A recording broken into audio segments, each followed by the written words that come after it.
at the Nürburgring. It is the penultimate round of GT World Challenge Europe, powered by AWS Endurance Cup, and we have our second free practice session already underway.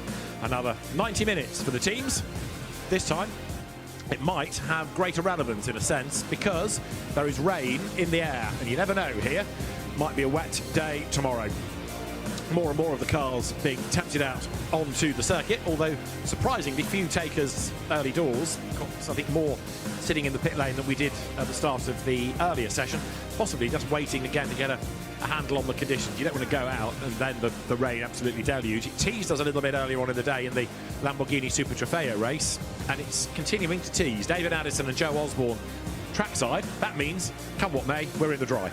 Yeah, the Comp2 car there ready to drop and go. And yeah, hard one for the teams to know what to do here. You might as well get out there on a set of slicks and see where it's at, get your driver feedback, whether it's worth putting some laps in. You can see the 46 there, Dan Harper aboard it with the windscreen wiper on, trying to get some heat in the tyres left to right, getting that surface temperature up. But yep, completely different conditions for these drivers than what they faced this morning in free practice one. Wipers on in one or two cases, but are we at the point, I mean, you just walked back across, I've been in here for a while, but is this psychological rain? You know, the drivers know there is a little bit of rain, wipers on, they're braced, but it's actually not really doing that much. Not yet, yeah. But yeah, track temp is only 17 degrees, so if it does start to settle, this camera has been getting it the most at turn 2, and the radar that I've seen from quite a few teams looks like there is a lot of rain coming. Should hit at turn 8 first, the wind direction that's bringing it, but yeah, the drivers keeping their windscreens as clear as possible. There's the Lion Speed GP Porsche, of course, winning car last time out in Endurance Cup, the CrowdStrike 24 Hours of Spa. But when we heard from Thomas Preining this morning, he wasn't overly pleased, was he? I think he was saying the balance wasn't fantastic in that car. So let's have a look at what the conditions are like aboard. We are on board 58 McLaren. Joe Osborne's your guide. So Tom Fleming in the 58, you can see on the dash, 6th gear, 240 kilometers an hour. The lights coming up, rev lights, but also ABS active, flashing in the corners to let the drivers know. Rear radar as well, flashing away. This is all the information. You can see the blue squares on the dash. That's tyre temp, and the McLaren blue is cold, so they're still working them up. I think I can see 63 degrees, and there's the rain on the windscreen. Fleming still using all the curbs, hooking it round, 2nd gear, 110k apex through turn number 4. Hard on the throttle, going up the gears. You can just see one of those blue boxes go green, so he is getting some tyre temp. The rain definitely isn't getting heavier at the moment, but it is persisting ever so slightly. This 58 car struggled in free practice one compared to its sister car. I went in and looked around the garage, and they were working hard on the car. It was on the flat patch, so they were checking everything was a-okay. There's a traction control adjustment there I could see from Fleming, down to traction control 3. So he's obviously feeling like the grip's okay, because that was a work downwards. So the traction control intervening less and less, and then a TC1 change. That's how early it kicks in. These traction controls have got so advanced now. There isn't just a simple traction control setting that adjusts it globally. You now have how early it kicks and then how long. Look at that snap of oversteer though. Yeah, this is pretty difficult out there at the moment for these drivers. Lap times that we've had posted so far, good 4 seconds off are completely dry times. Flying through the kink at 13 now, hard on the throttle, and then it's a big late brake, hard as you can on the brakes, 130, 140 kilos of force through the brake pedal, threading it through the chicane where we saw lots of gravel dragged on. Last corner of the lap. This is really the only corner where there's a few line options. Fleming going for the short, distant, hug the inside, no deviation, and he's going to break the beam to give us an illustration of what this 58 car can do. And at the moment it's not particularly trouble, because it's 1.4 seconds clear of everyone. That was a great onboard lap to watch. And yeah, good job. Looks like the 58's back in the ballpark. Yeah, because they were nowhere this morning, were they? But again, we were trying to second guess all these different run plans that teams operate. So that car now comes through the arena. Tom Fleming at the wheel. Fastest this morning, Raffaele Marciello, but we're not really comparing like for like, are we, anymore, given that the track surface has changed. Even if not by much, it has changed. And there is the car of Marciello that was quickest earlier on in the day. Wiper on. So Marciello comes out of turn 6. Interesting how, relatively speaking, few cars there are on the road right now. We are tempting them out, but not everybody is committed to go out right at the very start here. Yeah, just waiting to see what happens, I think, aren't they? And maybe some setup changes if you had your car fully dialed in for a dry setup. Maybe just softening off some of those suspension settings to allow the car a bit more compliance. But yeah, to be honest, that last lap of Fleming was strong. He's actually on a purple sector 1. He's the car just behind Marcello we're following. So yeah, Fleming is fully dialed in right now in these slightly changeable conditions.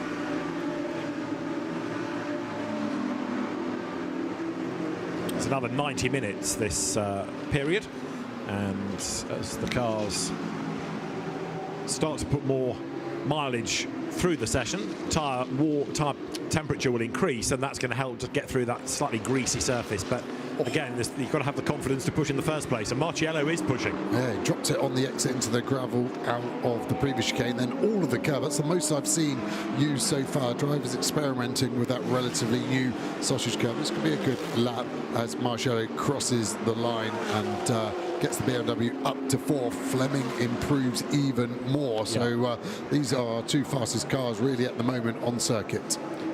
And gradually, the track is getting busier. This is Marcello, full attack of the curb. I mean, he just absolutely aimed for it there. Yeah, it rode it well, though, didn't it? I wonder if that was his first time attacking it that hard, because almost seemed like he was a bit pensive of it, and then it stuck, and he was pretty happy with his effort. So all the teams will be getting these pictures. They might be feeding that back to their teams. This 32 car, interestingly, got a penalty from free practice 1 that we'll touch on later. Okay, we'll come to that, as you say, in a moment or two. We're looking at 32 BMW. That struggled earlier on in the day. Bryn Lucas, though, is with Kelvin van der Linde in the pits. Well, Kelvin, you're not that bothered about what happened in FP1. It wasn't the greatest result. You say you've been around the block and you've seen things come and go in GT racing a fair bit. Yeah, I mean, you know kind of through the years where you're at, what the team can do, what your teammates can do, and we know we'll be there tomorrow morning when it counts in qualifying. So very relaxed at the moment. For sure, there's some things we need to work on, but I think we're quite relaxed at the moment. It's nice to have a bit of consistency, though, isn't it? You look outside there. It's the first race we've had this season where it's not been 35 degrees, and now we're dealing with a bit of rain on track as well. Well, it's nice for us in the car. It's not so hot. We're not sweating as much. So, yeah, kind of happy to have a bit cooler conditions. Also nice for the tires. They tend to deal with these conditions a bit easier. So, yeah, I mean, mixed conditions. We're used to that here at the Nürburgring. It's an iconic place. Love coming here no matter what championship it is, but especially here for the 3 hour, I think it's going to be a good race. What would be a successful FP2? Oh, now it's very difficult because of the mixed conditions. So I think a realistic result or lap time is not so easy to achieve. So I think we need to see what the weather does. If it dries up later on, anywhere in the top 10 will be okay. Good luck. Cool. Thanks, guys. So Kelvin van der Linde looking forward to better progress in this session, and there again the rain continuing to tease. It does seem to have been at this part of the circuit, if you like, from here turn 17 down to the arena that's copped for it, whereas turn 8 right down at the far end of the circuit has been dry for much of the afternoon. But again, it's just not been consistent all the way around a lap, has it? No, and the drivers will be realising that, but obviously the rain doesn't just hang, it does move around, so the previous lap data sometimes irrelevant to what you were expecting for that one. But yeah, just going back to the incident for this 32, Charles Wirtz was adjudged to do an unsafe manoeuvre basically on a bronze graded driver in the 177 Merc, and has been given a 3-place grid drop for qualifying tomorrow and 1 behaviour warning point. So factor that in, that wherever they are, 3-place drop.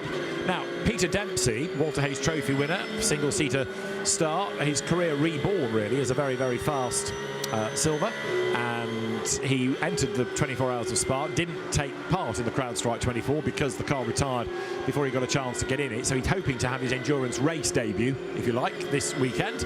Let's ride on board the Porsche. We saw a McLaren with Fleming. Now we're going to see a Porsche. So the rear engine versus mid-engine. Peter Dempsey, one of the fastest AM drivers out there, got a bronze-graded driver from the FIA through the post. So he's been a very busy man. World Endurance Championship, like I said, Team Turkey in the TF car. Very slow Porsche there. Gets out of the way well, but that would have been a distraction for Dempsey. We said about Porsche in free practice 1 earlier, didn't we, David? Just didn't really trouble the top. Lion Speed not happy. They were the fastest, but they were well outside the top 10. Exactly the same oversteer there for the Porsche as we saw with Fleming. So it's obviously a damp patch as they're trying to get the car into turn 11. It's just locking the rear. So that'd be an interesting one to see if that's across the board for everyone, or we've just been unlucky twice with the 2 onboards. But balance looking good for Dempsey, super relaxed. You always get a good tell from the driver's hands, and also even notice how they change up the gears. If they're giving it a death grip on the steering wheel, you know they're hanging on for dear life, but Dempsey's pretty relaxed with his knuckles. He's just flicking that upshift paddle with his right hand when needed. The rev lights giving them a nice reminder. The Porsche one's probably my favourite. Up from the outside, meet in the middle, all blue to shift up. Simple as that. Into turn 1, hard brake. Porsche not even needing 6th gear, the ratio is so long, and it'll get all the way down to 1st gear here. Lots of rotation, full gas, and then the 32 crew looking on Charles Wirtz, making sure he can hear everyone. Yeah, Peter Dempsey, just going back to him for a moment, very, very quick whenever he was in single-seater racing. In Formula Ford, he was a champion in the UK, went to America. He could have his wild moment, but life was never dull when Dempsey was in a car. And it's good that his career has, as you say, been able to be kicked off again as a bronze. And he's been in demand. There you saw Charles Wirtz and Calvin van der Linde watching on. 97 Porsche. The Manthey car that has Ricky Perra at the wheel at the moment, the car that he shares with Antares Au. Good to have him back on the Endurance Cup grid, and a very late decision to box there. Yeah, just trying to maximise that entry speed. Teams have the data for the last sector to pit entry, so you can see that one sector. You can also see the whole in-lap time, of course, so that will all just be drilled, and the drivers will check it themselves on the video, just seeing how quick they are in, because it's so easy to drop a second and a half on pit entry here at Nürburgring, and what you would give for that over a stint is a huge amount of money. So it's important to make sure you're maximising every single element of it. Championship leaders then, Lukas Stolz, Mauro Engel, Lucas Auer. They could be endurance champions this weekend. So the car, Lukas Stolz at the wheel of it, coming out of turn 6, ready to make the plunge again down the hill. They came close to endurance success last year. Mauro Engel and Lucas Auer, they lost out by a point, but the title could go their way. But they've got a 41-point advantage, but if they're in the top 4, they're champions. Yeah, it hasn't happened before, has it, as championship wrapped up with a round to go in endurance. So they were strong last year, they were strong and they were consistent last year, and it's exactly the same this year, and others haven't had the consistency, hence why they've got quite a healthy margin right now. But this is motorsport and anything can happen. Let's get back to the pit lane. Nina Jade Paul has found Alessio Picariello for us, the Boots and VDS Porsche driver. Let's hear his thoughts. Well, Alessio, you're no stranger to success, reigning Endurance Cup champion, and you came third in this race last year, I believe. How are you feeling about this weekend?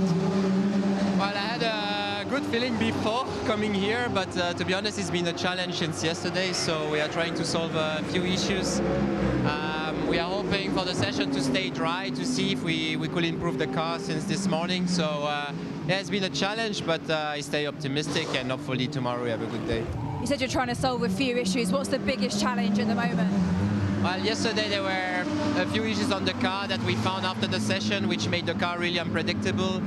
Today this was more or less more under control, but then we were lacking a bit of top speed and things like this. So we were investigating to see where the issues come from.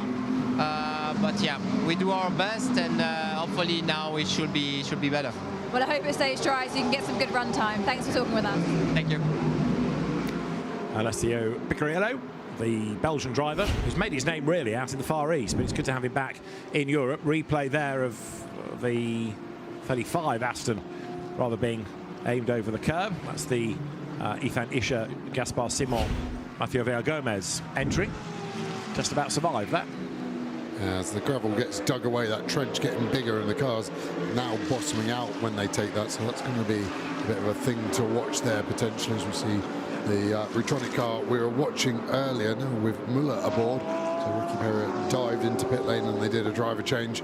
some good space just about in front of him, hasn't he? I was looking at that, and then you go, actually, when the car's in 41st in place, you know you're going to be catching it. And again, the engineer's just advising cars around them what to do. The car that was being advised what to do has caught up with some of the drivers from the 3 car, and Chris Ludham was telling me that they've done a big setup change from free practice 1 to free practice 2 on the basis of Max Verstappen's feedback, watching the onboard live in free practice 1, and they've gone back to a setup they tried here in March on Max's say-so. All right, well, let's see whether that works. Of course, they've now got a slightly different track surface to cope with, but Jules Gounon is at the wheel, and they're 5th in the times. The car didn't really sparkle this morning, so far, so good. Yeah, and yeah, another interesting thing, Ludham said he actually went faster on the used tyre this morning. He didn't turn the new tyre on. Wow. And yeah, exactly what I said, and he was surprised as well. So the team going back to base, Gounon flinging that in there over the bumps. He almost kind of rally-styled it in. You could see the side of it as much as the front as he turned in. So yeah, it seems to hustle on. I wonder what the change was. Be interesting to know. To me, at the moment, it looks quite soft, this car from Mercedes, which is normally quite stiff and quite a level car. Yeah, Jules Gounon winner, wasn't he, in the sprint race at Manicourt, and pole position winner there as well. And that, I think, sort of reignited his mojo. He'd had a tough time in DTM, but coming back, getting pole and a win, proved to him as much as to anybody else that, yeah, this can still be done. Yeah, well, just really interesting, the attitude of this car. It's quite a strange thing to watch. The wheels and the body aren't almost in. It's like in the wet, you take the anti-roll bars off to let the car roll around. It's kind of looking like that, which as a driver is a bad feeling because you're not 100% sure what the car's doing. There's a lot to be lost in translation when the car's like that. But Gounon is getting a time out of it. It's just whether it's drivable for a 3-hour race tomorrow. Yeah, this lap, I was going to say, wasn't going to be an improvement, but he has just gone quicker than he had previously in that middle sector. And then there's a bit of traffic up the road. So Jules Gounon then comes towards the line now. All 55 cars entered have been out in this session. And you can tell that people are being careful in these greasy conditions because not a single track limit warning has come up yet. Yeah, the track limits are a bit different in the wet, aren't they? Because, of course, where they're going is slipperier, so cars pushed away from that. We had a couple of cars, didn't we, suffer with 10-minute stop and goes, the 93 and the 992 parodying BMW at the end. So the race director did get slightly frustrated with it in the end. Now, we talked about 48 possibly being a championship-winning car this weekend. Lucas Auer is one of the drivers. Let's go to the pit lane and hear from him. Well, sitting here watching on at the moment, the conditions have changed. You're sitting pretty at the head of the championship, leading the way, and endurance leading the way overall as well. The margins come down a bit though, from what we understand. Yeah, at the moment we have quite tricky weather, some drizzling out there, but to be honest, we are trying to prepare for the big day tomorrow. It's a very important day for us, and we are doing good steps, so everything comes. How much are you looking at the times, and how much are you just trying to find extra moments out there? Are you looking what the others are doing, or not too interested? It's always the best, difficult, but always the best to focus on your own stuff. To be honest, we'll see only tomorrow how competitive everybody is. But at the moment we are focusing on us. We still have some work to do, but we did already some good steps, so looking forward. Always looking forward, always looking forward. This season, endurance, yourself and Maro in particular, have been incredible out there leading the way. Yes, absolutely. All the time second is like we have reserved it, but up to now it was really a dream championship. Still a long way to go, but anyway, up to now was great. Go and chill out and watch on. Thanks. Thank you. Thank you. Lucas Auer, championship leader in endurance, and overall there's the Stella Motorsport Corvette number 24, which had maladies with the gearbox yesterday, so it got a hardship lap this morning. Dennis Lind is behind the wheel, so it's going to go very, very quickly, because anything you put Dennis in, he drives quickly. Former Lamborghini factory driver, but multiple Lamborghini champion, and indeed Blancpain GT Asia, as it was then, champion. Right, Corvette into turn 1. Yeah, the beautiful V8 and this Stella. So we're going to go on board with Dennis now. Turn 2, this long, lazy off camber. Got to pick the throttle up. Be careful of track limits on the exit. Brake reference is where the concrete ends on your right. Fire it into the left, and you really hook up a load of grip getting it over the back of this curb. You can use the throttle to rotate the car. Full throttle once more. You can see the vibrations from this flat plane crank V8 sending it all the way through the car. Dennis, sort of on the scale of aggression, is 11 out of 10. So you really have hustles it, hence why we're up on the apex curve there. And it's interesting, isn't it, to see the different lines from drivers. We've jumped on 2 other cars. Fleming was quite smooth, Dempsey was super smooth, and now straight away for me, Dennis Lind, even just looking out the front, you can see the attitude of the car. As we get to a corner, he chucks the car in, and it gets the front to bite, and then he's got to deal with the repercussions of the rear coming round, and that sort of style works very well in these cooler conditions. Be interesting to see if it's intentional over the weekend. Through Schumacher S, hooks it up well, keeps it away from the gravel trap, braking just after this gantry that goes across you here. Already 230 Ks down to 3rd gear, pick the throttle up, sling it over to the left. It's looking lively underneath, and of course we don't know the tyres on it. For him, I hope this is towards the end of the stint, just because the rear is moving around. It isn't an improvement at the moment. We're 31st place, as you can see on the timing screen, and this is the tricky chicane. This is where all the gravel is getting dragged on. How much curb are we going to use on the left? We just around avoid it, and then we use a bit of the gravel on the right. Soft brake to roll into the last corner, jump on the gas, 550 horsepower at our disposal, and then we will fire it across the line once more. And that gives you a good illustration of even how a great looking lap can't even get you inside the top 30, depending on where your tyre life may be. So the Corvette trying to creep up the order. There is the Stella Motorsport car. Tough for them in a sense with just the one car. There's no data coming back from another car within the team, and it's not being run on a massive budget, but I think it is fair to say that the car has made good steps over the last season and a half. Always looks drivable, doesn't it? Yeah. That's the main thing. It's easy to get the car out of a window where the drivers are scared to attack it. If it looks like that, it just, annoyingly for them, it just seems to lack a little bit of everything, because it's not slow in a straight line, it's not bad under braking, it looks good in the aero corners, looks good in the slow speed mechanical grip corners. It just seems to just be slightly off everywhere, and that's the hardest thing then, to try and work out which avenue should you go down to try and find that pace. Now we've got an hour and 7 minutes of this session to go. One of the questions we were posing earlier on in the day was whether or not teams late on would put new tyres on and do a dummy qualifying run, because the time of day for FP1 was comparable to the time of day for qualifying tomorrow. Well, they didn't, and you kind of wonder whether they will here, because they don't really know what the weather's going to do. Maybe if they are confident that the last 20 minutes are going to be dry, they might do it, but temperature's going to be different, I would have thought, from tomorrow.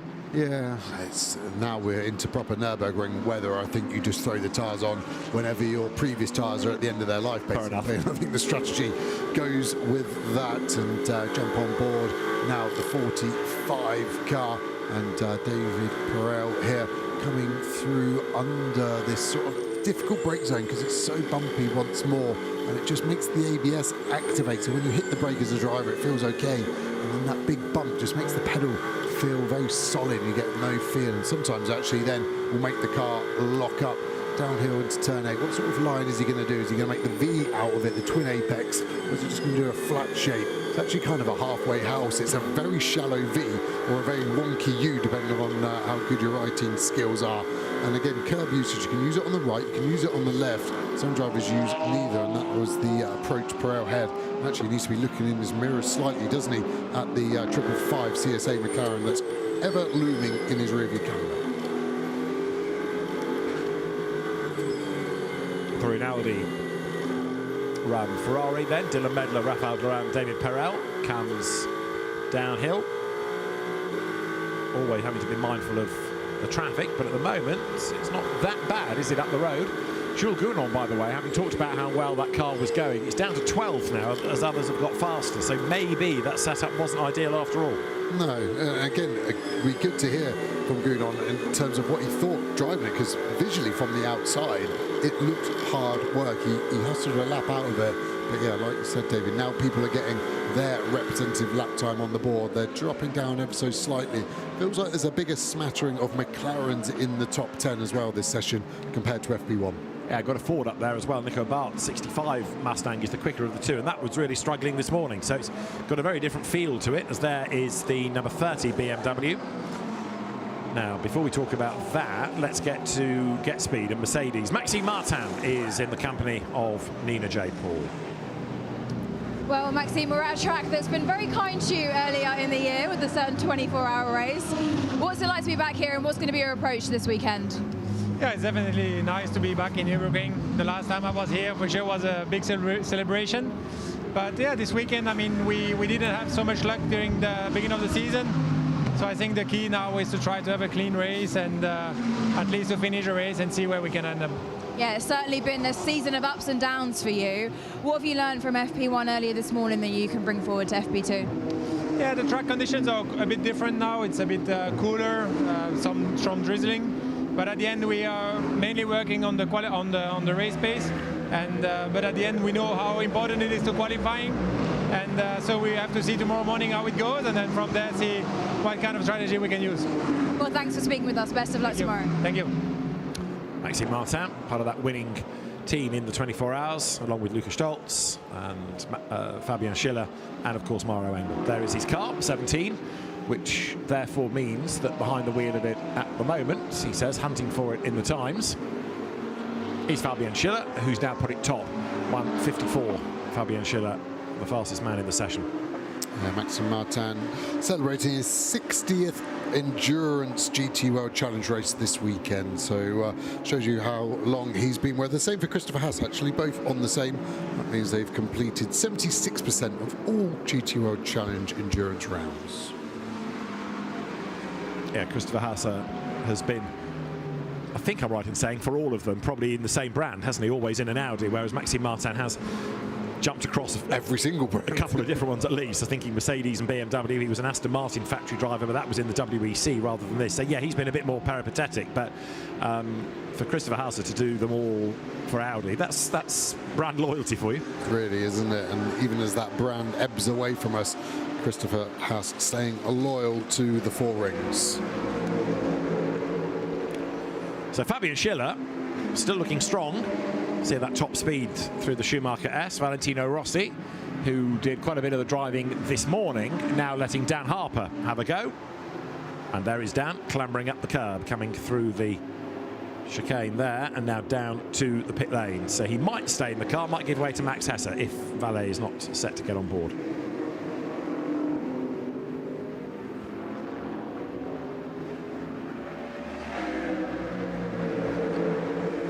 .998 is the other Rover entry. That car runs in the Gold Cup. And Jens Klingman was behind the wheel when it came in. Another 99 numbered car, the 991, the Paradine car, has had a pit lane incident that's been noted.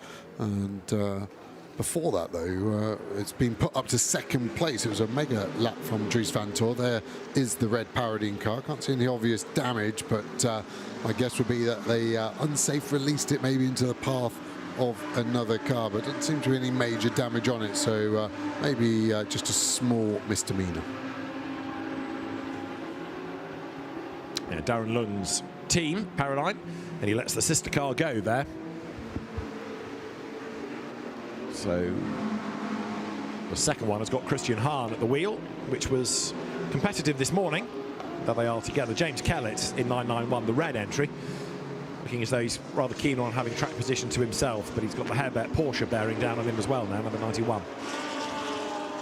Yeah, it's a very difficult job to go and find some nice space at a GT World Challenge weekend, but at least when you know it's your teammate, you know the run plan they're on potentially, and that Herbert Porsche doesn't look slow either, so I think you want to stay in front of it, but at the moment he's still working his tyres as well, though, isn't he, trying to get a bit more heat. Refueling for 98 Rover BMW. So we've seen Raffaele Marciello behind the wheel of that car earlier on. Down the pit lane it goes. Augusto Farfus behind the wheel. BMWs are plenty there. The two Paradine cars ahead of the Huub van Eindhoven Porsche, the Herbert Motorsport car. It is Herbert, in fairness, that runs the Ziggo Sport Tempesta car, but it's rather better branded as Ziggo Sport Tempesta than Herbert. This is their traditional livery on Ralph Bowen's regular mount. Hugh van Eindhoven, who's been a quick driver in Porsche Super Cup, now trying to get a foot within GT ranks as well, and he's done pretty well this year. Yeah, he's done a solid job, hasn't he? It's hard to come in with a bang as he tries to get past the bronze class Kessel car, 74, without Dustin Blattner this weekend after sort of a legacy injury from that Manicourt crash he had. It was a large impact, wasn't it, with Renat Salikov. Salikov did get a penalty for that, so he was adjudged to be the more guilty party in that element of it. But it's going to be interesting championship ramifications, because obviously Dennis Marshall stays in the car, but Dustin Blattner does not this weekend. And the bronze is Konstantin Dressler, who's behind the wheel now, so it stays in bronze because they've got a bronze driver, because not only do they want obviously Dennis Marshall to do well, but they also want to win the Bronze Cup as a team. So from Kessel's point of view, they need to stay there. Yeah, and they've got a good replacement. Dressler was fastest in the bronze session yesterday, so putting his yardstick out on coming in mid-season is always difficult, because you've just got to get up to speed, but he's done that very well so far.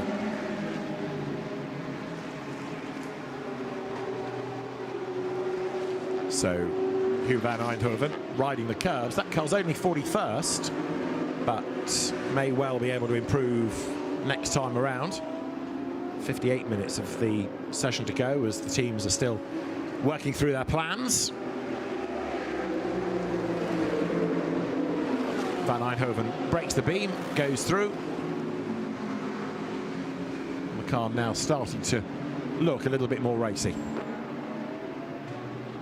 Although it says Eindhoven on the Lumi rank, it's got Robert Renault's name on the timing screen, but I'm going with the Lumi rank on that.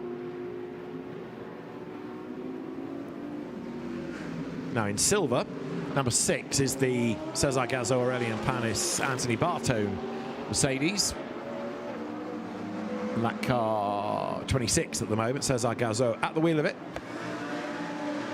And that rather menacing skull and crossbones Bartone livery gets past the dynamic Porsche that gets out of the way.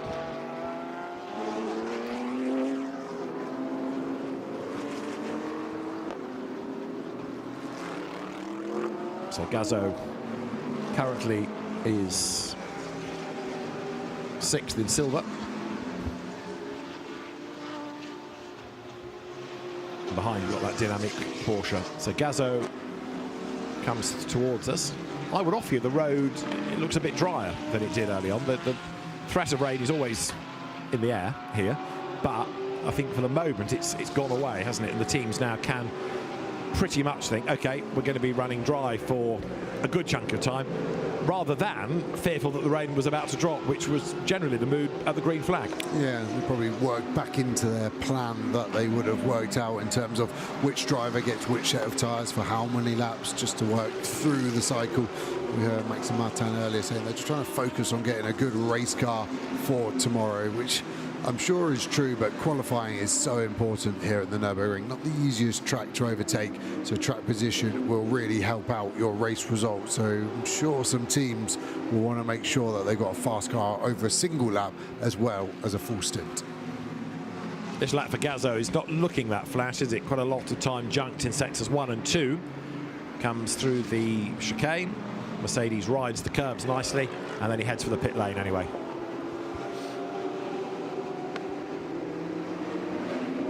Let's get back to the pit lane. Ariel Levy has done a good job this season. Winner at Monza. Aboard that Audi, Ariel is with Bryn Lucas. It's not been the best day for you so far, and you look frustrated. You can't put your finger on what the problem is. Yeah, at the moment we are lacking quite a bit. I'm not really sure how we should close that gap, either driving or the car or both. But at the moment we're really lacking, and it's really not where I want to be. So I guess we just have to keep working. Yeah, I mean, what can you do? There's only, an hour or so to go. What can you do in this time to find the pace ahead of tomorrow?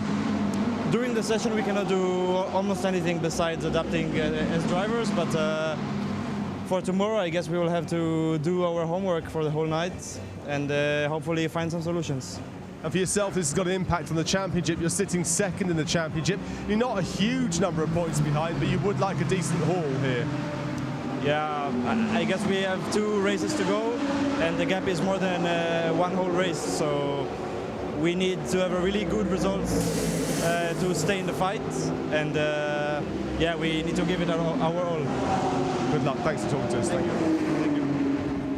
Yeah, Ariel Levy, who's had a up and down kind of season. His pace has been good in this car. It's an old car, don't forget, but they took that silver win at Monza, which was also an outright win, helped admittedly overall by the number of pro cars eliminated early on, but then he had his dramas, didn't he, on that first race lap at Spa, dropped it and was out on the spot and took another couple with him. So really mixed fortunes, and the Audi now making its way down through turn 13. This is 991 BMW, one of the drivers of which this weekend. Welcome back, Dries van Thor. He's with Nina Jade.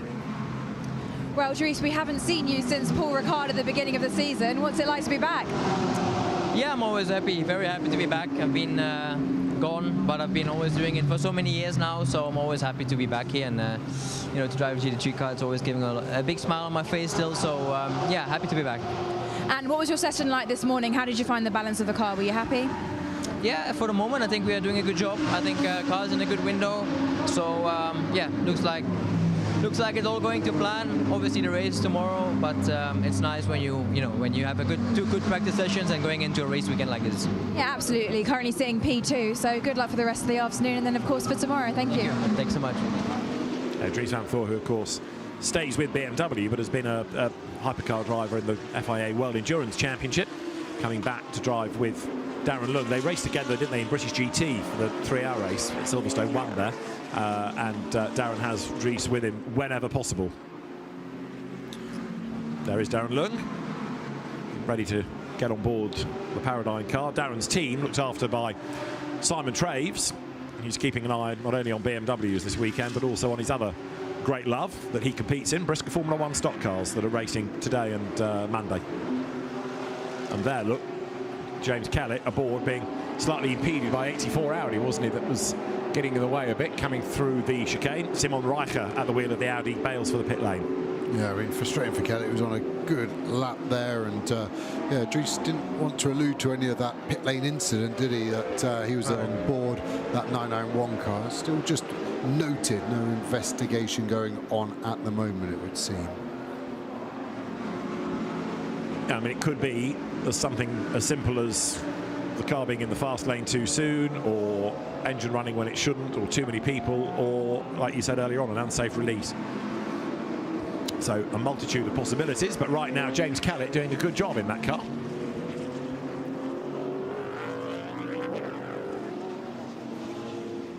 He's gone second overall, bear in mind, so that shows the pace that he's got. Let's have a listen to number 3, the team radio. Can you do something for the aero balance? Bit more rake or something? Tiny bit, 1 mil? Because I was already quite on the understeer side, on the medium speed, high speed corner. So if now we do the deep reload, it's gonna help me where I need it in slow speed, but also gonna increase a bit the steer. So Jules, we have got a little bit of margin on front right height, so we'll just drop that for the new. Copy, perfect.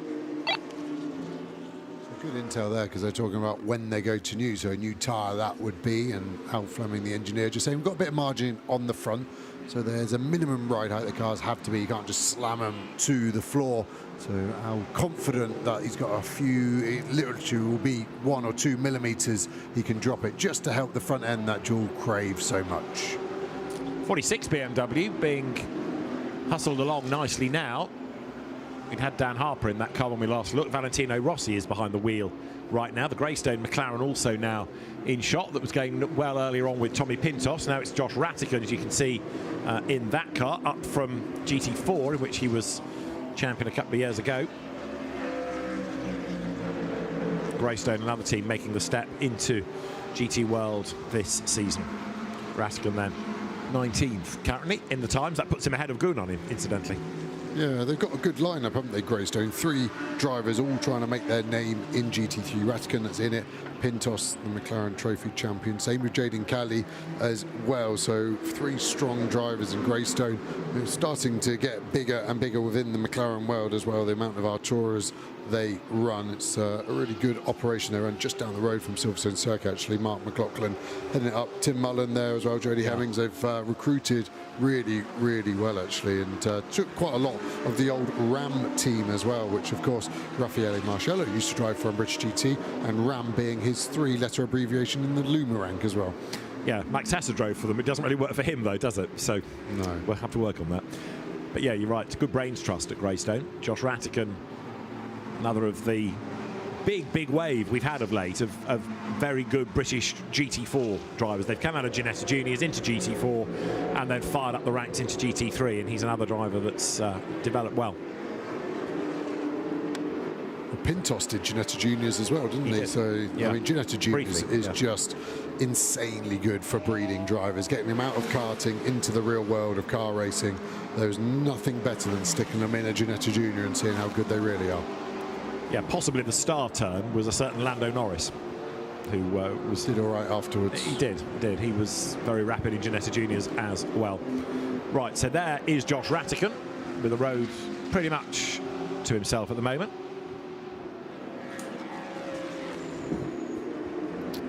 They are changing the preload on the diff for number 3 Mercedes, but they've got to lift the car up, and it's a bit of a job to do that, but it is happening.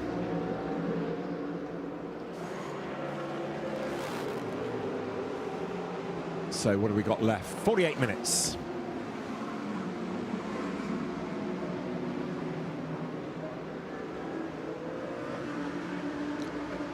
Bastian Buss at the wheel of 80, the Lion Speed Porsche. Now that was a car that was really nowhere this morning. I think we only mentioned it for the first time once we had an interview with Thomas Preining. It was the first time we'd seen it, but the Porsche 26th, again, it's not really at the races yet, and you can imagine that the Porsche representatives will be wanting to talk about the BOP overnight and see whether there's any chance of a bit of assistance there. The best placed Porsche is 10th, and that's Picariello in the Boutsen car.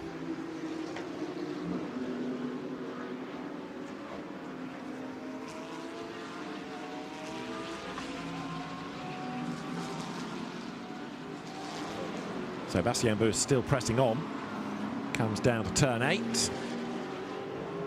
Another one actually out of position, if you like, is Alessio Rovera in the number 51 Ferrari, 27th in the times, directly behind Buss. So you've got 2 quick ones there that aren't really shining yet, but 3 hours long race, never know what they might be able to do tomorrow. So through goes Buss. So Fabian Schiller for Mercedes-AMG, the fastest. James Kellett second in the Paradigm BMW that's now in the pit lane. And then third, we've not really touched on this either, a bit of a change of fortune from this morning. Third fastest is now 007, which is the Aston Martin of Marco Sorensen. It was struggling this morning, but going better now.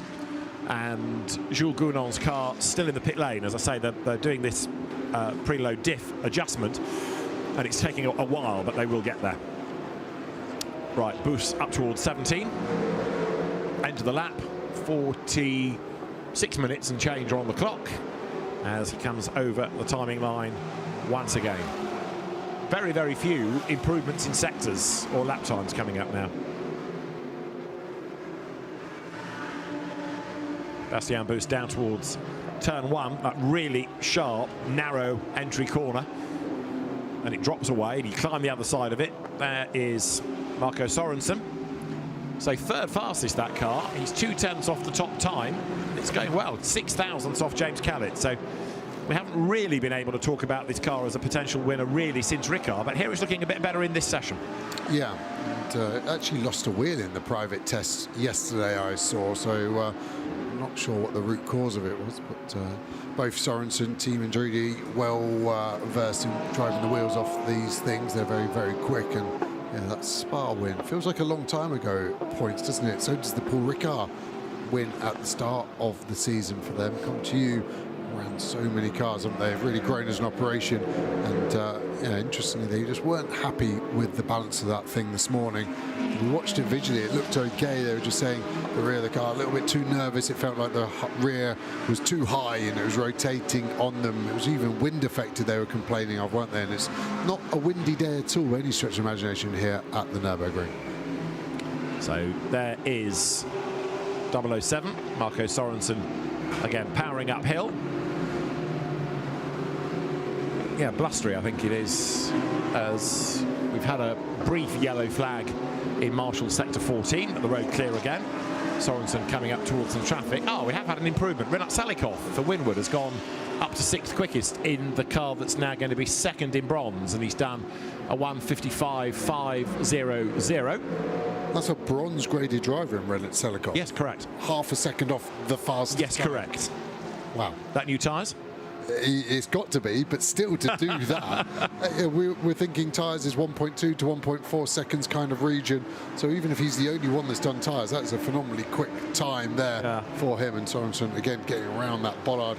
If you do hit the bollard in the race, you will attract a penalty. So that's why the driver's so keen. And that's hero to... Yes. Renat Salikov with the emphasis on the off there. So he's done a very, very good effort, and now he's gone through the gravel coming out of turn 13. Yeah, 12 to 13, yeah. So Salikov rejoins.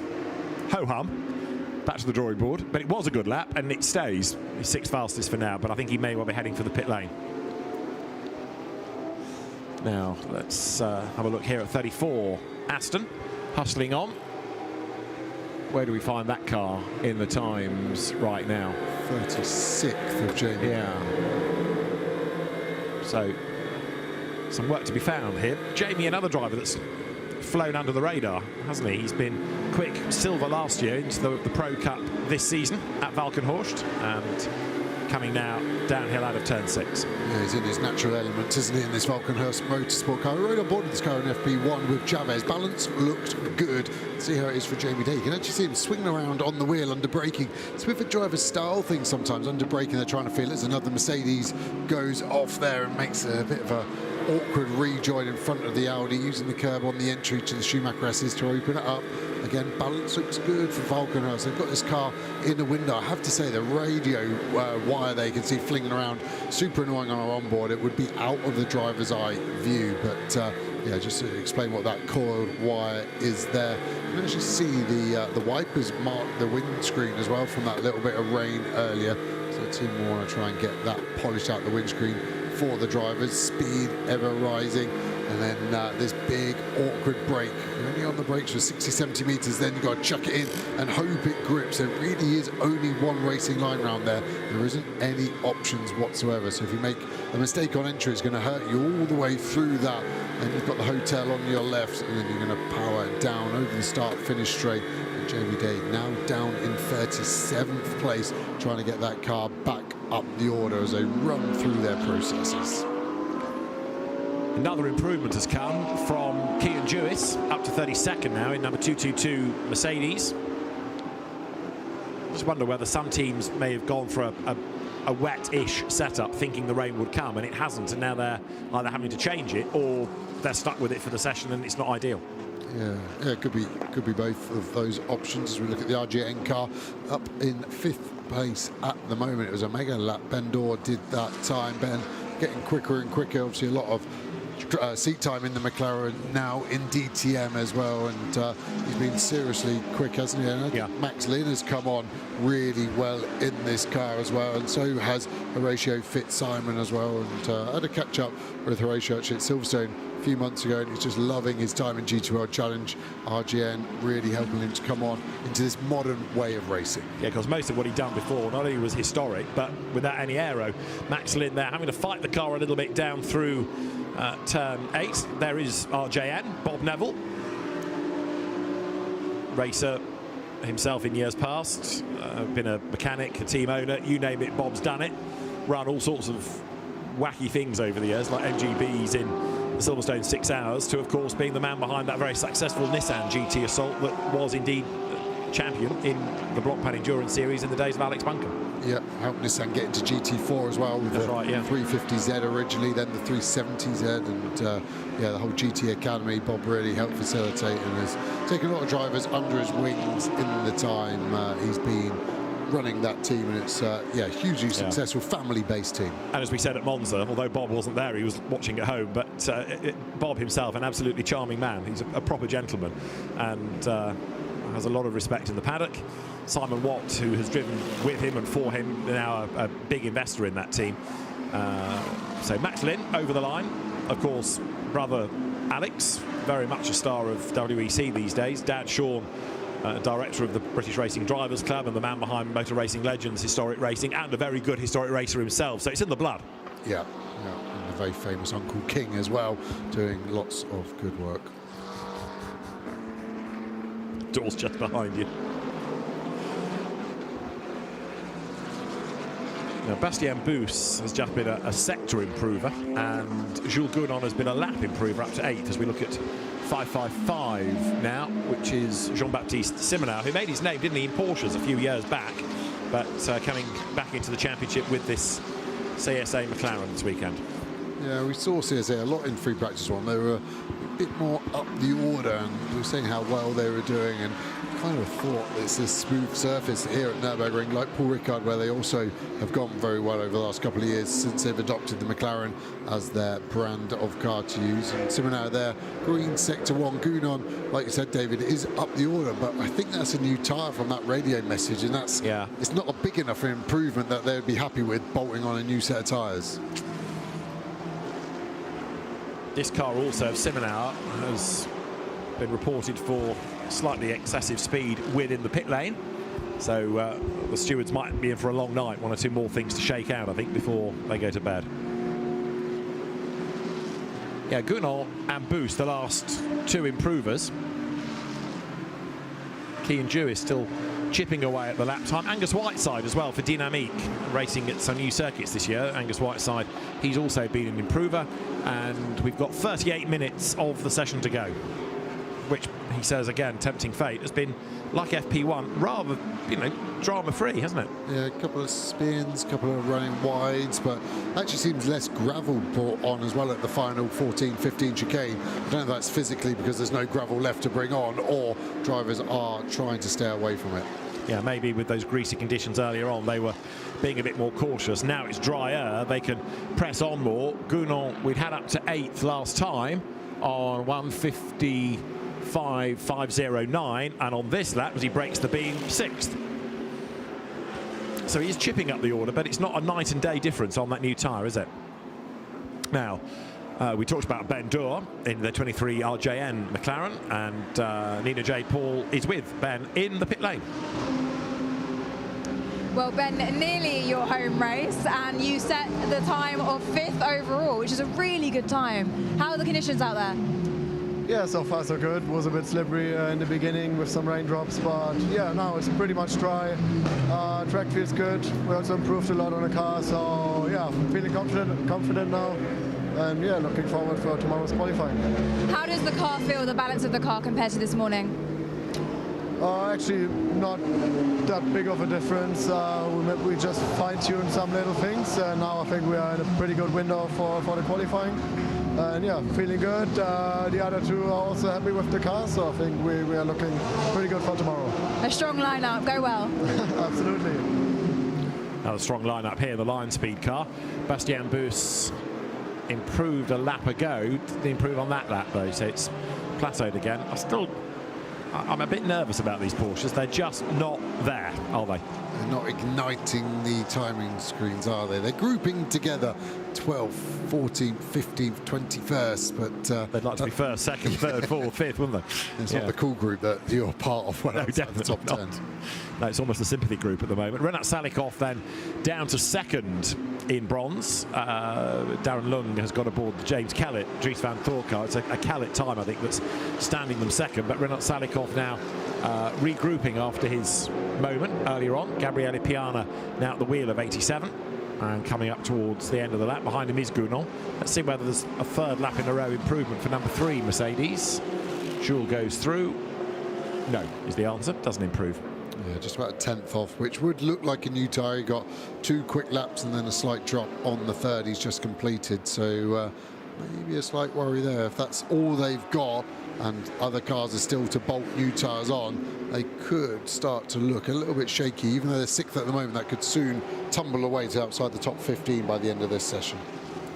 Bouncing over the curb there is Thomas Drouet in number 64 Ford Mustang, and this car is 9th. Every time it hits the track, it seems to take another step forward, doesn't it, that project? Alp Racing Team, the HRT that runs it, still for some people seems a really strange situation. HRT Ford, because if you go to Australia, HRT is Holden Racing Team, Ford's age-old rival, or at least it always was HRT. Holden no longer made out there, so they've had to go to Chevrolet as the brand. But Haupt Racing Team switching from Mercedes to Ford, and that was quite a bold step in itself. So they must have seen the potential in the project. Yeah, really must have, to go, I think, from the most proven product in the Mercedes to one of the most unproven, just because it's such a new product in the Mustang. And yeah, they're much happier this year with the Evo car. Has really brought it into a better window. Aero tweaks, some brake tweaks, and the one that I've never heard on an Evo for a GT3 is just a wheel change to let the airflow get out of that car better. We've got a lovely close-up of it. And yeah, Sean Paul, President Rickard was telling me about what an improvement just in the wheels they found. So Multimatic will get there, and I'm sure this car is going to keep improving over its life, and Ford getting more and more into their motorsport once more. Yeah, absolutely right. So lights on, Thomas Drouet on the attack, look, as he hunts uphill.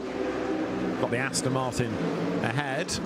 We're approaching the final third of this final practice session. Of course, qualifying comes tomorrow, and it puts the pressure on the teams, doesn't it? Because yes, they've got to deliver in qualifying, but they can't afford a problem either, whether it's damage or mechanical. Yeah, mechanics work the hardest out of anyone in the team, first to arrive, last to leave, but we're hoping for a problem-free free practice too. Got a yellow flag out in the first sector. Marshall's post 15, so it's a long way through the first sector, I think, but it's still there for now. Thomas Drouet coming up to 17, then the last corner. I think it's car 11 that stopped the CompuAston Aston and stopped because it's in the wall.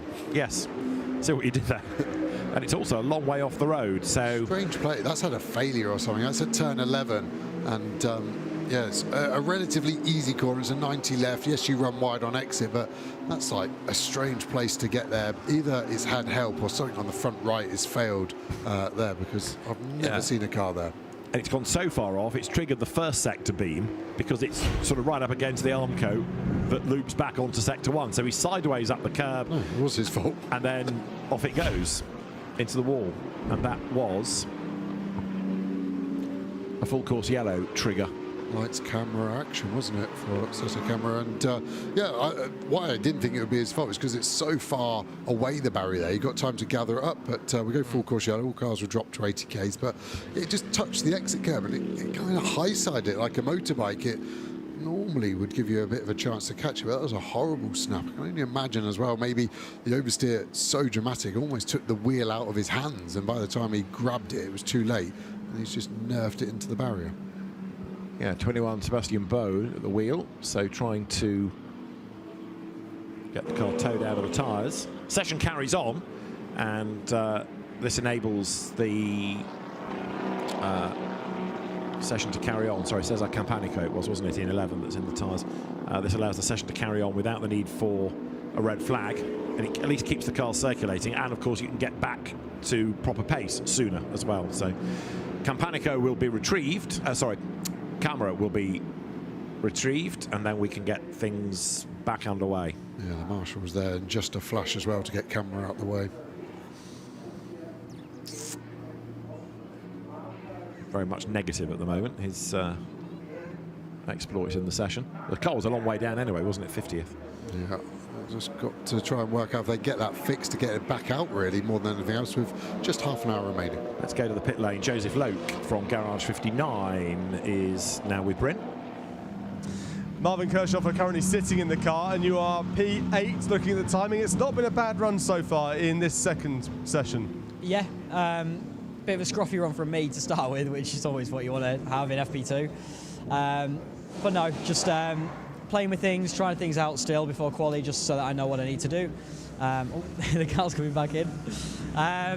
Yeah, Marvin went on a new then, looked pretty strong. So yeah, I think we can be pretty comfortable of where we are. I don't know where we're going to be come qualifying, of course. I say it every weekend. But we'll see. It should be okay. I mean, it's very, very fine margins, isn't it? And we saw earlier on 1 second covered off 29 cars in the earlier practice session. With what's going on with the car right now, routine, is this the normal thing to expect with half an hour to go? Yeah, I think it's full course yellow at the moment, so I think we're just going to sit out the full course yellow. We're just going to swap to Dean to give him one more run before quali, a little bit of a longer run. Yeah, routine stuff, just bring the car back in, check it over, make sure it's all good before it goes for its last run before quali. Great stuff, thanks Joseph. The Macclesfield driver, winner of the BRDC Young Driver of the Year award a few years back. There is Sergio Sette Camara's car then out of the way. And we can go full course yellow to green, hopefully, very shortly. There's a gap in the barrier, so the car out of harm's way. Marshals will go back to post, and Niels Vitic, the race director, will get things back underway as soon as he can. What they'll try and do, apparently, is get the car back to pit entry, so it can go through the inside of the circuit and be dropped back for the team. So 1 or 2 stops cycle through. Full course yellow ends on short notice, so any moment we can anticipate a green. There it is.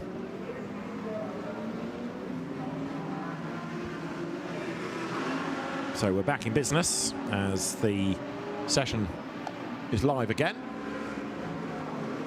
with just under half an hour to go. I don't know if there's a glitch. We had a yellow flag at Marshall Post 15 straight after the green, and it went green again. That was exactly the same corner. Could have been another incident, but all is green, all is well out there. Something that isn't all well is the Ferrari. We think Porsche are struggling, then the Ferrari are nowhere. The 50 car, 52nd place, Leclerc behind the wheel at the moment.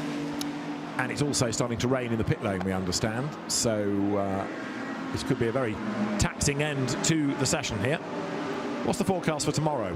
Or do you not bother with a forecast at the Nürburgring? You just take it as it comes? You really do. You look at the forecast and say, oh, it looks okay. Then you get onto the radar and you're like, doesn't look okay. So you wonder how they get their algorithm from it. And then the team's obviously using a more advanced pace system to see into where the weather is coming from to predict it and go from there. But yeah, we're in the same region as Spa, aren't we? Yeah. It just rolls in and it rolls out as fast as it comes in half the time.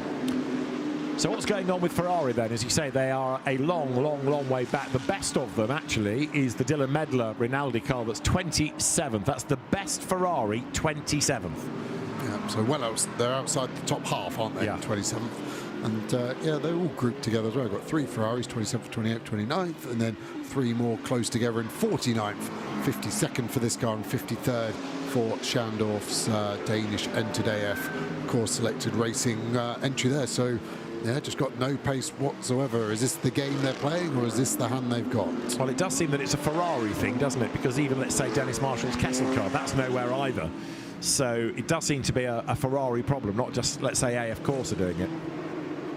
Yeah, and the manufacturers have a strategy as well as the teams and the drivers. They want to present the best possible cars. We see the Rover BMW getting to work. See, saw a similar change going on with WRT, didn't we, in free practice one on the front corner. The mechanic having to get elbows deep into the wishbones to make the change the engineer who sat on his comfy stool behind has asked for. Turn 8, I noticed as well on that recent shot, looking a lot more gravelly now that it's drier and people are taking more liberties. Now, we did have in FP1 a red flag to clear gravel off the road, didn't we? Because there was barely a line. It was becoming so dirty.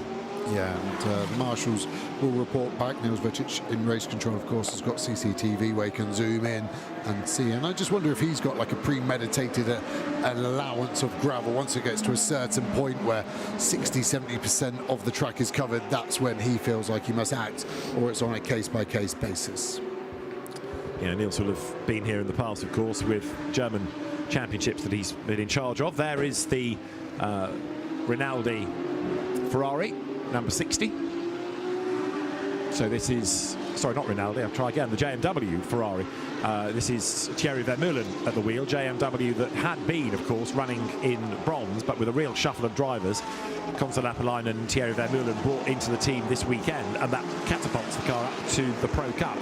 It's got the green and white colours from Rolf Inarchen's business, but Thierry Vermeulen at the wheel. He's had a rather quiet season, hasn't he? Yeah, Emil Frey just haven't got on top of their Ferrari, it feels like they did last year when they had the Verstappen car running as well. So, yeah, Emil Frey, 2 drivers in this JMW car. So that'd be interesting to see what JMW can get out of Emil Frey in terms of the setup that Vermeulen will want on his car. Headlights flashing, trying to clear the traffic in front. Do we know if there's much crossover? You know, has Vermeulen brought any engineer of staff with him, for example. I saw Tim Sugden earlier from JMW. He didn't say anything. It was like business as usual for them. So I think it is more just on the driver's front that the changes happened. So over the line goes Vermeulen, and 28th he is. Again, very few improvements coming. Wiper on, so that rain that we were hearing about from Bryn Lucas from the pit lane may well be just getting a little bit worse. It's certainly blustery as well. I can imagine there are parts of the track where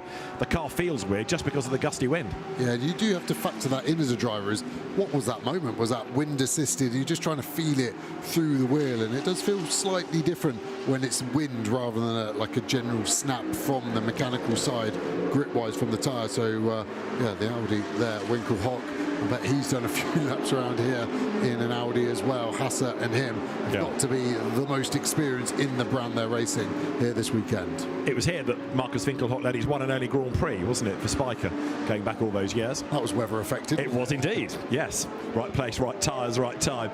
So Marcus Winkelhock then down to turn 1. Yeah, FIA GT1 world champion, 24-hour winner here.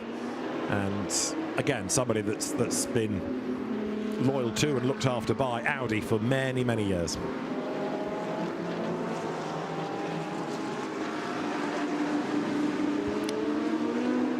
So Marcus Winkelhock comes then out of the arena. This car 25th. But again, you just look at these times and look at the order and think, well, what am I watching? What does this tell me? What does it prove? Because there are cars out of position. There's obviously been the weather. We don't know how many have run new tyres. It's very, very hard to compare like for like, isn't it? And the teams will be feeling exactly the same. There'll be the main focus. What's the one thing you would choose as a team? Is all three drivers to agree the balance of the car is good. That's the single most important cornerstone of your race weekend. Is then, are you fast? And that's really a hard thing. If the balance is good, sometimes it can still be slow, and that's where you have to go back to the drawing board to still keep the balance good, but get a fast race car, and then you start to piece together all the wide extremities of what makes a good race weekend. But if the teams are trying to look inwards, then that balanced feeling, the confidence it gives the drivers, is the most important. There's the Rutronic Lamborghini with Luca Engschler at the wheel. The car was good in Sprint Cup at Manicourt, wasn't it, at the start of the month? And we thought, OK, this is good. Maybe that car now has turned a metaphorical corner, but it was struggling this morning, and it's only 33rd now as it goes over the line. Yeah, it was 54th, so I think they've bolted a set of new Pirelli DHF rubber tyres on this, so it's got them up the order, but only to 33rd. And yeah, all of these Lambo drivers really given the same feedback. There just isn't the support underneath them to feel what the car is doing. Of course, it's getting better and better, but that still seems to be the limiting factor for this new Lamborghini. Ahead is the number 10 Boots VDS Porsche that runs in a kind of pseudo Red Bull colour. It's almost tricked you on occasions. Robin Knutson was doing good things in that car earlier on in the day. Nico Menzel is at the wheel at the minute, and it's 14th in the times, as there you see Engschler still pressing on, but already he's lost a couple of places as others behind have gone quicker still. Looks, I keep saying it every time we see it, but it looks high and soft, this car. I can see why the driver's saying they can't feel what's underneath them. That softness translates to you in the driver's seat as a vague feeling. When a car is stiff and pointy, you know what it's doing. It's talking to you, it's looking you in the eye and telling you, I'm fast, or I'm going to send you in the wall. But when it's soft like this, there's just a vague politician-ness speak to you. Like, what do you really mean? What are you getting at? And at the moment, I feel that's the problem for the Lamborghini. They can't make it stiff and drivable, it would seem.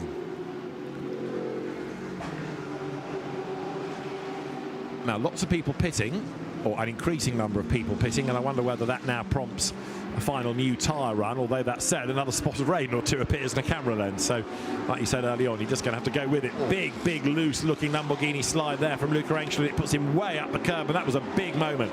He's just given it everything, isn't it? There's a frustration, I'm sure, behind the wheel that he is rolling the dice, risking everything to get a lap time out of it, and he goes 36th.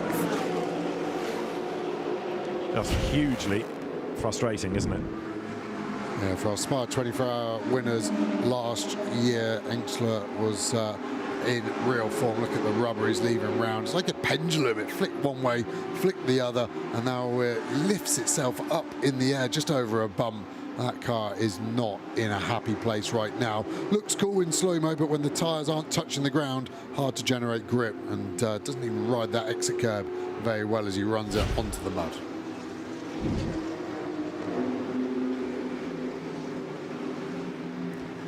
So with 20 minutes to go, effectively, look at Engschler pressing on, scooped up by Lamborghini to join the factory program. It was in front-wheel drive touring cars that he really made his name early in his career. Nicky Tim has taken over number 7 Aston, by the way, which means we can hear from Marco Sorensen.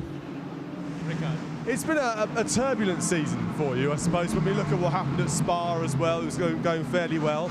But you're sitting 3rd quickest here and 2nd overall in endurance championships. That's a pretty good place to be.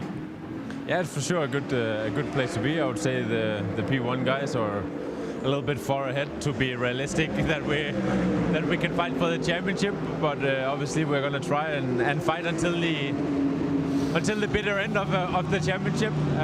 But let's see what comes out of this weekend, because if we can get some good points here, at least maybe we can fight for keeping P2 in the championship.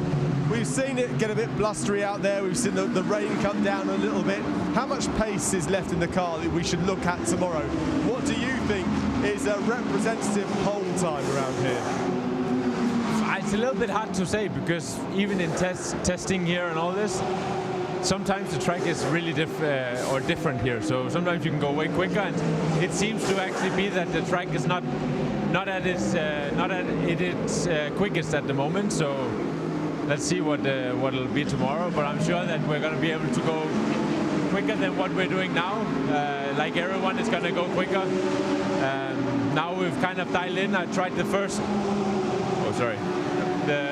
set of new tires in this session, and the car, obviously you can as a driver also adapt a little bit to the new tires.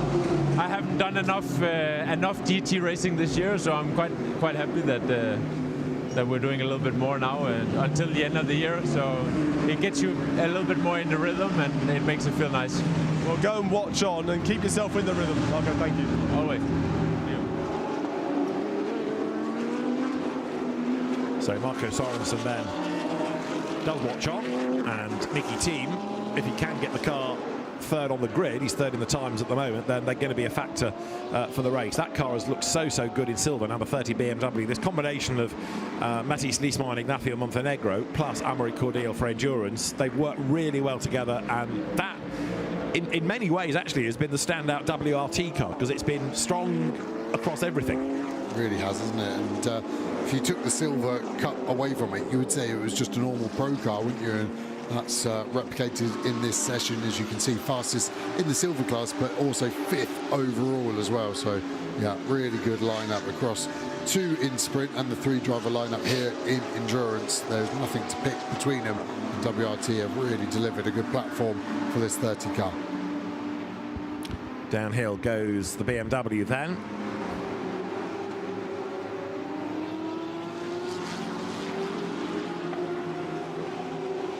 Looking as though it's back right off on this lap as well, so a very gentle arrival at turn 8. Matisse Liesma at the wheel, and 5th overall is Mighty. There's number 12, which is the Get Speed Team Dubai car for Gabriel Rindone, based in Dubai these days, another of the Bronze Cup entries. And 12th is number 12 right now. Rindone through turn 17, and now up towards the timing line once again. So through he goes, but again, we're not really chasing times here. There are very few improvements once more, even though we were thinking people might now, with just under 17 minutes to go, be putting new tyres on the cars. Yeah, the weather's just lingering, isn't it? The engineer would really hate to bolt a brand new set of tyres on and then for the drizzle to come down and it'd be a waste. The only thing is they can't use them this weekend after this session. They've got their set of new tyres for each driver in quality, and then those tyres have to be used in the race. So the only thing they'll be saving them for are following rounds where you could carry them over for another free practice. So that would be the marginal call the engineer is working out. Is it worthwhile? So Mercedes, BMW, Aston Martin, Porsche is the order. Sven Muller has got the Retronic number 97 Bronze Cup car up to fourth in the times. That's about the only cheer that Porsche's had all day, I think. Yeah, Andrew Tronic have had as well. Because the Lamborghini's not delivering, is it? Yeah, exactly. Hard job as a team running two different brands. So Lamborghini one side of the garage, and then that Antares Al Bronze Porsche. And yeah, he's doing a lot of racing these days as well, isn't he, Antares Al? He's having to jump between quite a few different cars himself. Yeah, he's got a Garage 59 McLaren deal in WEC. On the lights there, look, is Mario Engel terrorising Gabriel Rindon out of the way. And in fairness, Gabriel saw him coming and didn't half move out of the way there. Yeah, he really rolled out of it nicely, and Engel will be appreciative of that. Always hard as a factory driver to overtake a customer. Bronze graded driver would always get the protection if there was a crash. So Engel would have been very thankful for Rindon rolling out that one. And he's also now, Gabriel Rindon, got the number 46 BMW charging by, which is way down the order, but Valentino Rossi goes through 39th, that car. But again, is that because it's got a problem? Is that because it's on a different strategy in this session, a different round plan? We never know, really. Yeah, you know as a driver, if you're 39th, something's not right. Even if the engineers told you doing a race run, there'd still be a glimpse of pace there, and the glimpse of pace does not seem to be there for the AF Course Ferrari team. Yeah, that expression from Alessio Rovera just sums it all up, doesn't it? Not quick enough, don't want to be here, not enjoying it, not happy. Yeah, but he could be worse. He could be hiding in the truck on his phone, just doom scrolling. He's on pit wall. We'll be talking to the engineers. So, yeah, he's frustrated, but he looks like he's still there to help. Cast your mind back 12 months when you were here for last year's race. Were the manufacturers were looking at being good and bad the same, or have things changed in 12 months, and therefore, are we looking at some anomalies here? Yeah, Ferrari are definitely weaker than they were 12 months ago. McLaren are about the same. BMW, Mercedes the same. Porsche are flirting with being the same, but they're slightly underbaked. They're slightly behind where I say they were 12 months ago. The Mustang, the Ford is better, so that's one to watch out for. Audi, I would say, unfortunately, slightly off the boil as their customer racing program doesn't receive the support it kind of needs to stay at this very competitive edge of GT World Challenge. Talking of McLaren, number 44 then, the Greystone car drops through turn 1. And Nina Jade Paul, hopefully, is about to lighten Alessio Rovera's mood. He's not looking very happy with the pace of the car, but let's try and find out why not. Alessio, can you give us some insight to the Ferrari's pace? Are you doing long runs, or is there a genuine bit of lack of pace? Basically, we are struggling a bit. Also yesterday, in this cold condition, we struggled quite a lot. And we changed setup yesterday, and today we had another one. And seems to be a bit better, but still we miss some grip, some pace. Especially, we struggle to find the last tenths, especially on new tires. But we'll see tomorrow. The condition will be different. 9:30 in the morning, the qualifying, so hopefully we can find some pace. We saw you making some tweaks as well, the team making some tweaks to the car. What do you think your biggest challenge is going to be tomorrow? So basically on this track, what we miss is a bit of mechanical grip, especially in the first sector we struggle. But let's see, on a long run, honestly, everything can happen. We'll see. It's a long race. Good luck for the rest of the afternoon for tomorrow. Thanks for speaking with us. Yeah, Alessio Rovera kept using words like hopefully, which still doesn't really give you the confidence, does it? No, the sister car here, the Danish 71, with a huge snap of oversteer there. Through chicane, now bouncing through. We saw Lila Wadu doing something similar on the exit, digging in the grass, splitter taking a pounding there, the floor, the diffuser, the suspension, absolutely everything is getting hurt there, and for sure the team will have to have a look at that and make sure it's still in a good window.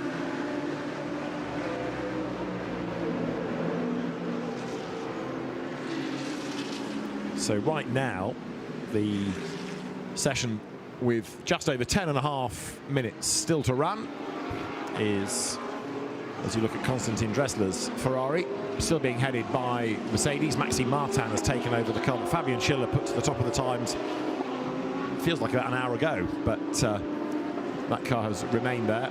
Darren Lung has pitted, Nicky Tim has pitted, Sven Muller has pitted their second, third and fourth. Then you've got Matty Slismont and Maxwell Lynn, 6th in the RJN McLaren.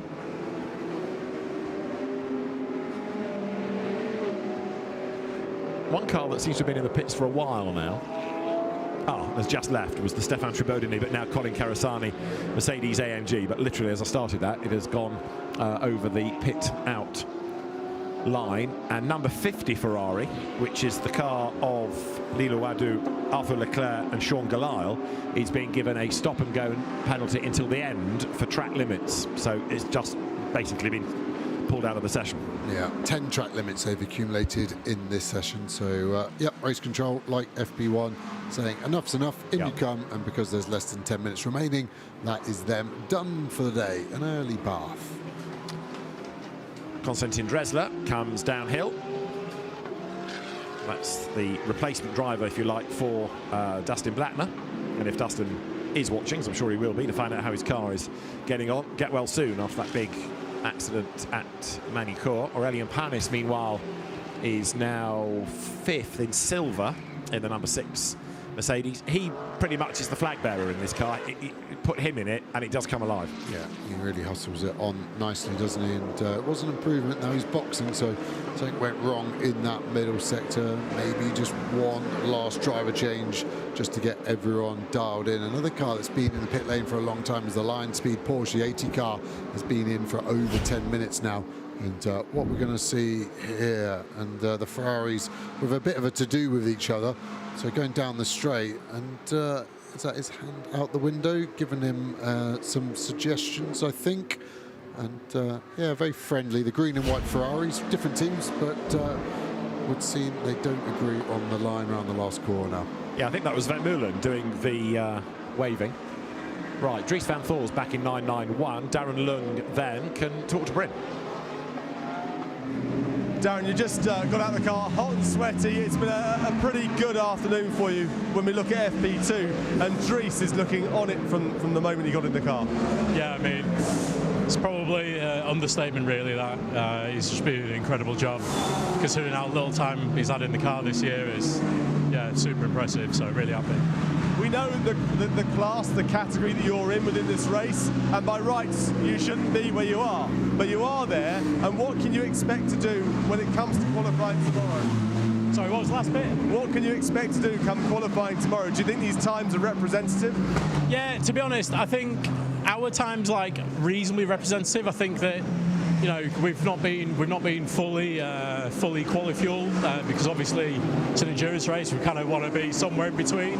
So, you know, we've got a little bit more pace to come from having a quality fuel load, but I'm sure some of the other guys are going to bring out a lot more pace. I mean, I look now and there's only 2 Ferraris on the first page, no 3. So yeah, I think we'll see them come forward a bit for quality tomorrow. So yeah, we'll have to see. I'll go and dust off and we'll see you again tomorrow. Yes, mate, thank you. So Darren Lung walks away, and as he does so, the session gets close to the checkered flag. You can tell it's dried out because, of course, as it has, we've got all these track limit penalties creeping into the mix, haven't we now? There, the circuit performance, you can have a look at BMW, Aston Martin, the 2 brands locking out the sectors, but the 2 BMWs being slightly different ones.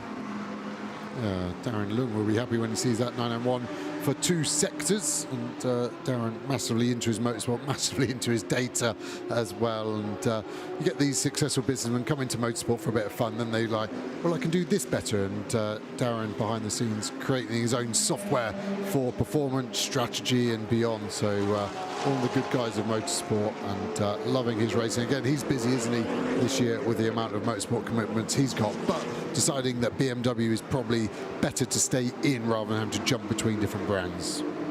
Yeah, and of course, the more racing he does with them, the more he gets to know the car, and also the better the relationship is. You know, on occasions, Paradigm has almost seemed like WRT light, hasn't it? Because he's got a good relationship there. He's driven for WRT in certain events as well. So the checkered flag, 5.5 minutes away. Kobe Powells has just been an improver in 21 Aston Martin. That's the number 10 Boots and Porsche. Nico Menzel 15th in the times as he comes now up towards the end of the session. after all the travails that car had at the start of the season. Shuffles of some of the drivers and team lineups this weekend, because a number of regulars are off doing Asia, and there's also an American round. So it's a really, really busy weekend, this, for GT racing. Do you want some good news? Yes. The 11 Aston's just come out. The Aston behind the car we're looking at, so the car that was in the barriers, has made it back to pit lane and then has been fixed and has been sent back out. Excellent. It is slowest at the moment, last in the times, but maybe Sergio Sette Camara can improve that before the end. Camara back behind the wheel.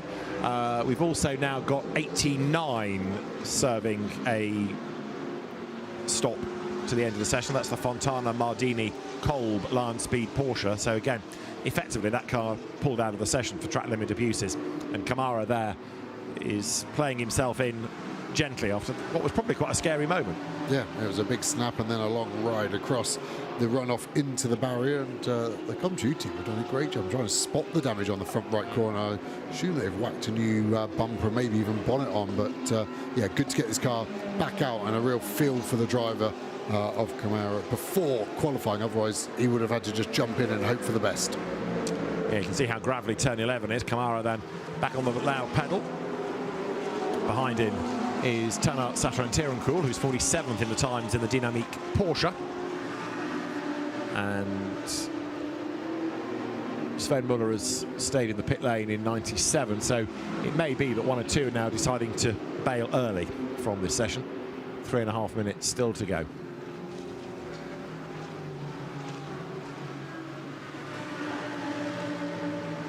Can't believe how calm the day has been. I know we had a few off the road in FP1, but this has been remarkably calm, apart from this Aston headbutting the tyres. Yeah, I wonder if the drivers are saving up all their energy. Don't say that. Craziness for tomorrow. We've seen plenty of action. We had 2 safety cars in last year's race, so there were plenty of flash points in that 3 hours. Qualifying as well is sometimes interesting here in the early morning. The track doesn't normally offer the best amount of grip here with the amount of moisture the track attracts overnight. Dorian Boccolacci in his number 2 Porsche getting up the inside. The Lion Speed Bastien Bus entry was behind. Bastien Bus down to 27th.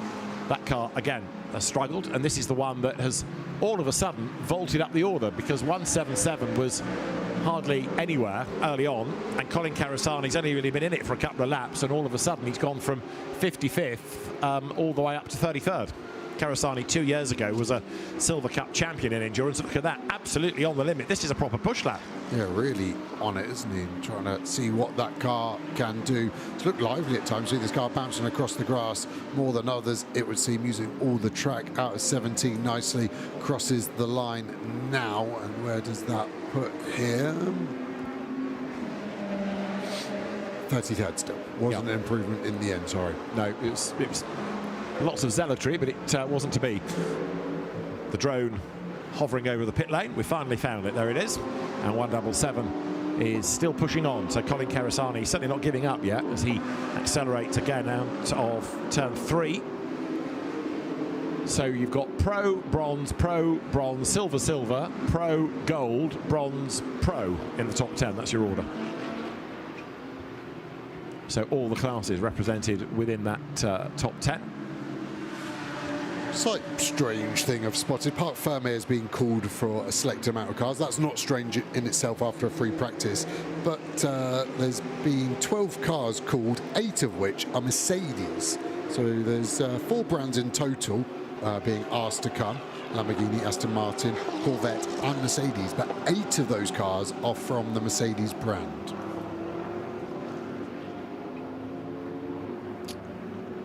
I really didn't find that interesting at all then, David. Good. No, I find it moderately interesting. I mean, not much of what you say I find interesting. I've zoned out. That happened a couple of years ago. I thought you'd noticed. I was just trying to work out if there was a pattern as to why, because obviously you've got lots of Mercedes in the entry, and there are lots of Mercedes peppered across the classes. But for example, 48 is being called, and that's 6th in class. So it's not like it's the top 3. Unless it's because you're taking the top 3 and cars that are significant in the championship as well. So top 3 in the classes in the session, and you want, let's say, the class leaders or the top 3 in each of the categories from the championship to be looked at. Yeah, I guess they want a base reference of what's normally fast over a season. Yeah. So travel 2, this is the Key and Jewis Charles Dawson 2C's car, the third driver of which is Reece Bart, and Reece is behind the wheel. They've got it to 30th. And that car is also being called to Parc Fermé, and we know that that's a good bronze entry. Right, what have we got? Flag is out, so the session is at an end. It's all got busy here, look, on track. So there, Jules Gounod, Chris Lallam, Danny Hunkadea's car. I don't think we've seen much of Danny Hunkadea behind the wheel today. This session has been largely Jules Gounod and Chris Lallam, and I don't remember us talking about Danny very much in FP1. No, I think he got 7 or 8 flyers in FP1 when I looked through the analysis quickly. But yeah, I've not spotted him on the timing screen this session. Lallam and Gounod seem to have done the lion's share. And Bastien Bous, I think, has done the lion's share for Lion Speed. This car is the fastest, though. It's the Fabian Schiller time from earlier on. Maxime Martin bringing it home at the end of the session. And as he does so, comes up towards the checkered flag now.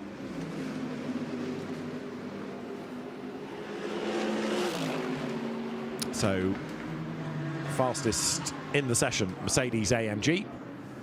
Dries Van Voor's BMW 991 second, and interestingly, that's a car that's not going to Parc Fermé. So that throws away our top 3 out of the classes idea. Interestingly, you say? Well, on your level of interesting, I thought it was probably matched it. Put down sharp implements. And Nicky Thiem third in the Aston, which is going to go to Parc Fermé. But for those of you that like more numbers, 21 covered by just under a second through that session.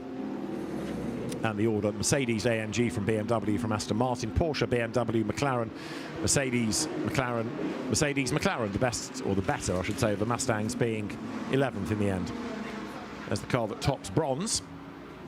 So Dries Van Voor will bring it home.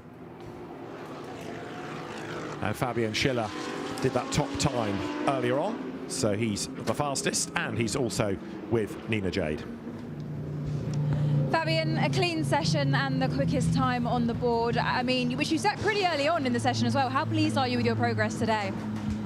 Yeah, we're pretty happy. I mean, the car's running well. The team did a great job. And ever since we rolled out the car yesterday, we had quite good pace. So, yeah, happy with that. But obviously, tomorrow is the day that counts. And today is just preparation and testing. But it's always good to start off on the right foot. So, yeah, happy so far. Yeah, absolutely. It's good for momentum as well. The pace is clearly there. Do you think these times are representative? Yeah, I think so. We expect similar conditions tomorrow, I think. Maybe a bit more sun, so it could be a little warmer. But, yeah, let's see. I mean, we had a very good pace so far this year on every single practice day. But things just haven't gone our way in the races and qualies. But, yeah, I think we have a good chance tomorrow. And we're certainly prepped well. Maybe tomorrow will be your day. Good luck. Hopefully. Thank you. Fabian Schiller, winner, of course, of the 24 hours here, and he'll know what to expect. So he's worked down for today. Teams then receiving the cars, coming down the pit lane, and there the surrounding area with the big castle takes a breath. The Maxime Martin, Maxi Goertz, Fabian Schiller, Mercedes AMG then topping the times from Dries Van Voor, Darren Lund and James Kellett, Mathieu Drudi, Marco Sorensen and Nicky Thiem. Third from Ricky Perra and Parezau and Sven Muller. Fastest in bronze was Van Voor. Fastest in silver, 5th, Ignacio Montenegro, Mathis Liesmont, Amri Cordial. And then the fastest of the golds, Tom Fleming, Louis Pret, Benji Goethe. That was another lap done right at the start of the session. Inevitably, there are a few cars out of position, but 18th, a bit more encouraging in that, is the number 32 WRT BMW that really was struggling earlier on in the day. I'm not saying it's necessarily going to win from the pace that it's evinced, but qualifying will no doubt offer different things tomorrow, because then it gets very serious and everybody's pretty much on a level playing field in terms of tyres and fuel. Yeah, and it's really that 1-2 lap shootout before that new tyre drops off, so it's such a pure time for the drivers to extract the pace out of the car. You can see as we scroll down the order who was quick, who was struggling, and all 55 venturing out during the course of that session. We've still got the stewards having a look at one or two dramas from pit lane speed, for example, but that will all be resolved for tomorrow. And of course 32 BMW, as Joe mentioned early on, also has that grid drop to factor in going into qualifying tomorrow.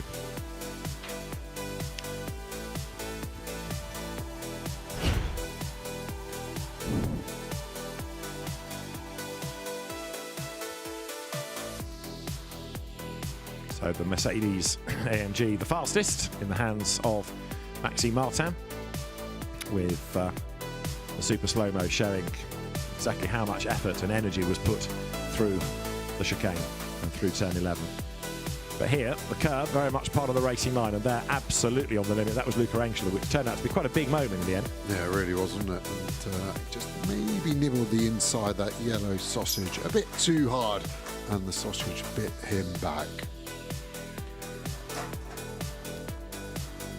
So the qualifying session tomorrow will be underway at 9:45, and 3 parts, but each of those parts split into 2 groups to give the pros and the golds, the silvers and the bronzes, a little bit of clear track space. So it takes a while to get through qualifying, but it will give us, no doubt, as ever, a really interesting grid going into 3 hours of racing here at the Nürburgring. You see which cars ride the curbs better than others, can't you, on that super slow-mo shot? And through it all, there, the fastest car, Fabian Schiller, topping the times, and we'll be with you tomorrow morning for qualifying here at the Nürburgring as GT World Challenge Europe Endurance Cup continues.